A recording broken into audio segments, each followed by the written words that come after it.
Then the next fungal disease is sheath blight. This is caused by Rhizoctonia solani. The fungus is soil-borne and it's common on both lowland and upland rice fields. Can cause early senescence of the leaves, can destroy young tillers. It can weaken infected culm, resulting to lodging and collapse of the tillers that would result into the reduction in grain yield and quality. The fungus attacks plants at different growth stages but is more distinct at pre-budding stage. So ito makikita natin ang symptom. In paddy fields, the spots usually occur above the water line. Nakikita natin dito, yan. And the spots are circular, oval, or ellipsoid, water-soaked with grayish color. And then the spots with qualis, lumalaki, katulad nito. And halos lahat ng leaf sheath ay nakocover. And in severe cases, the sheaths are entirely rotted. Tulad yan.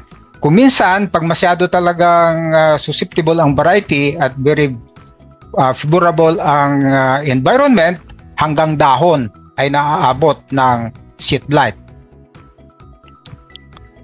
These are sclerotial bodies, or what we call compact masses of hardened mycelia. These are formed on the infected parts of the stem.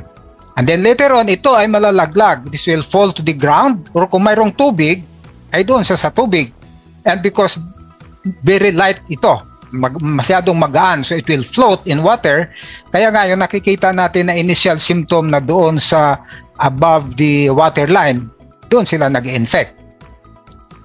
How are we going to manage sheath blight? We have to plant moderately resistant varieties. Bakit moderately resistant varieties lang? Hindi yung mga highly resistant. Because several thousands na ng IRRI, yung sa IRRI na trabaho nila, try nilang mag-screen, wala silang makuha na highly resistant varieties, only moderately resistant varieties. Yan lang.